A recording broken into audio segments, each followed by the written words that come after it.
Vasanthakumar Raman blog YouTube ചാനലിലേക്ക് ഏവർക്കും സ്വാഗതം. ഞാനിന്ന് പറയാൻ പോകുന്നത് ഏതൊരു മനുഷ്യനും സമ്പാദിക്കുന്ന ധനത്തിന് ശുദ്ധധനം ഏത് എന്നതിനെക്കുറിച്ചാണ്. ബ്രാഹ്മണനെ സംബന്ധിച്ചിടത്തോളം ശുദ്ധമായ ധനം കുടുംബത്തിൽ നിന്നും പരമ്പരാഗതമായി വന്നു ചേരുന്ന ധനം അഥവാ കുടുംബസ്വത്ത് സ്വീകാര്യമാണ്. ആരെങ്കിലും പ്രീതിയോടെ കൊടുക്കുന്ന ധനം വാങ്ങാം. സ്ത്രീധനമായി കിട്ടുന്നത് നിഷിദ്ധമല്ല, സ്വയം ആർജിക്കുന്നതും നല്ലതാണ്. ക്ഷത്രിയനെ സംബന്ധിച്ചിടത്തോളം അഥവാ രാജാവ് ജനങ്ങളിൽ നിന്നും പിരിച്ചെടുക്കുന്ന കരവും ശിക്ഷ വഴി ഖജനാവിൽ വന്നു ചേരുന്ന പണവും സ്വീകരിക്കാം. യുദ്ധത്തിൽ ശത്രുക്കളെ ജയിച്ച് കിട്ടുന്നത് സ്വീകരിക്കാം.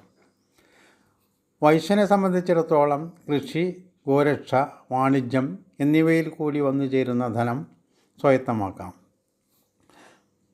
ശൂദ്രനെ സംബന്ധിച്ചിടത്തോളം 3 കൂട്ടരുടെയും അനുഗ്രഹത്താൽ ലഭിക്കുന്നതും സ്വന്തം കഴിവുപയോഗിച്ച് സമ്പാദിക്കുന്നതും സ്വീകരിക്കാം. സ്വാർജിത ധനം ഏവർക്കും സ്വീകാര്യമാണ്. കൊള്ളയടി, പിടിച്ചുപറി, കൈക്കൂലി, കള്ളപ്പണം, മോഷണം, അപഹരണം എന്നിവയിൽ കൂടി ലഭിക്കുന്ന ധനം അസ്വീകാര്യമാണ്. ആ ധനം ഗുണകരവുമല്ല. ഒരു മനുഷ്യനെ സംബന്ധിച്ചിടത്തോളം അത് പാപകരവുമാണ്. സ്വാർത്ഥ താൽപ്പര്യത്തിന് മാത്രമായി പണം ചെലവഴിക്കുന്നത് നന്മല്ല.